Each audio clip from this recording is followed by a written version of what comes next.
Star Wars has for several years dominated the industry with its TV shows and films, but like every other franchise, there are some ideas that never made it off the shelf. But you're in luck, as in today's video, we'll talk about all the Star Wars shows that we never got to see. While some are pretty good, others make us think that it was a good thing they never made it. So what are we waiting for? Let's get started with Mind's Eye Television. The Star Wars universe has managed to gain a big fan base over the years. They could make a film which only follows Chewbacca as he explores different galaxies far, far away, and we'd still be willing to pay for the tickets. But that's not how it was in the beginning. In fact, when the original Star Wars was first released in 1977, it was termed a risky project, and even George Lucas was scared that it would completely tank. So what did he do about it? He thought of a backup through which he could get back on all the investments. That's right, Lucas had even commissioned the author Alan Dean Foster to write a sequel titled Splinters of the Mind's Eye. Apparently, he was looking to turn this into a low-budget production in which the same props, costumes, and sets would be used. And get this, Han Solo was left out of the sequel novel since Harrison Ford had yet to sign on for a sequel. What's more is that Lucas even got the author to remove a part with space battles since it would be difficult and expensive for them to shoot. Yikes, that doesn't sound promising. So what was the story gonna be about? Well, it would have followed Princess Leia and Luke Skywalker on the planet Mimban as they look for the Kyber crystal. But luckily for George Lucas, Star Wars ended up becoming one of the highest grossing films of all time. So the backup project was instead released as a novel in 1978. Whew.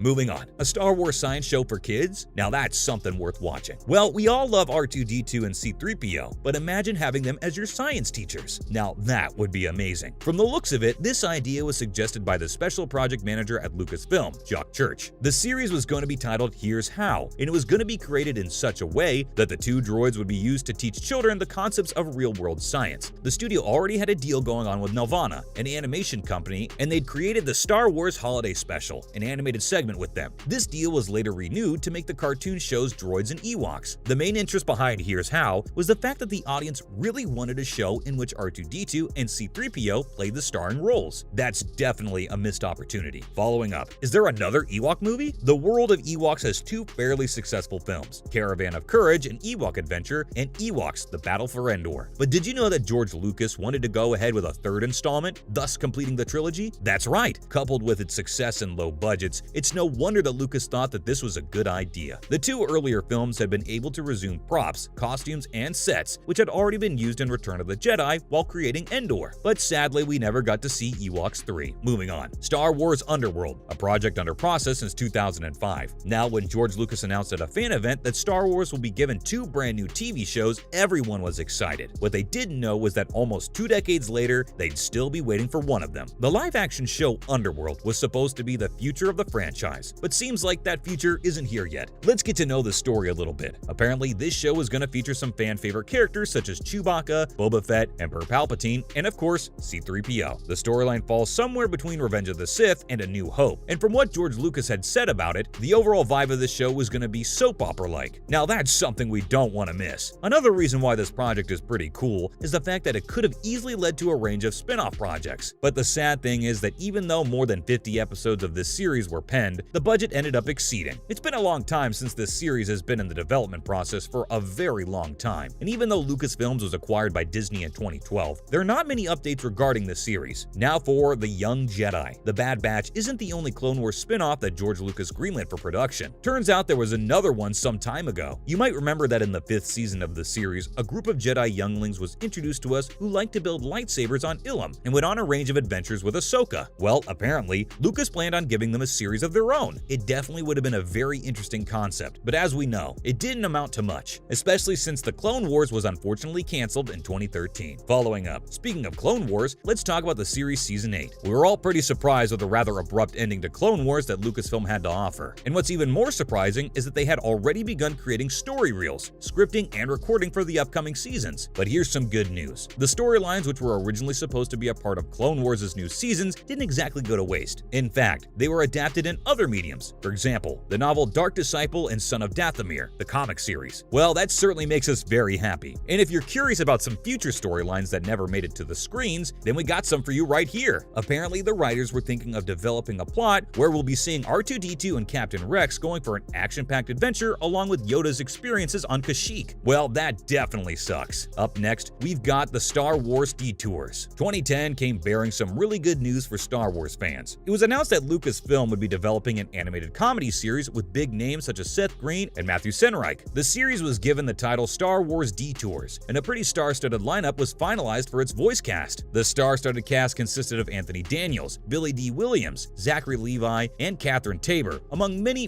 big names. And what's more is that the series even got an official trailer reveal, and that many clips of the series were also revealed. A little birdie also told us that 39 episodes of the show had already been completed, and the creators had written 62 more. Well, that makes it even sadder to see all this effort go to waste. But why did it have to be like that? Well, Disney came in. This series was postponed indefinitely, and news came that the studio had no intentions of ever releasing it. Here's something interesting though. An episode of this series, Dog Day Afternoon, got leaked a while back, and while it was very enjoyable to see, the studio hasn't changed its mind regarding the release yet. So as of right now, the series continues to gather dust on one of the shelves in their archives. Last but not least, The Rangers of the New Republic. Now, this one is fairly recent, so it's safe to say that the wounds are somewhat fresh. In December 2020, a spin-off series of The Mandalorian was announced, and it was stated that Jon Favreau and Filoni were coming on board as creators. Other news regarding this project, including the announcement of Gina Carano as Cara Dune, the star of the show. But like all the other shows on this list, it met a rather tragic fate. The show had in fact reached the early stages of its pre-production, but the studio ended up canceling the project. This untimely death of the show was probably due to the racist and xenophobic social media posts put up by Carano and her social media pages. What's even sadder is that it was later confirmed by Kathleen Kennedy that the storylines present in the show would have later been woven into the upcoming season of The Mandalorian. But unfortunately, we never really got to know the Rangers of the New Republic, at least not as well as we would have liked. What we don't understand is why won't Lucasfilm just change the cast and give it another try? Well, all we can do is simply hope for the best. That's a wrap for this video, folks. Which TV show do you think deserved to hit the screens? Did we miss any of the canceled projects? Let us know what you think in the comments down below. Make sure to give this video a thumbs up and subscribe to our channel for more awesome videos like this. See you in the next one with the latest updates.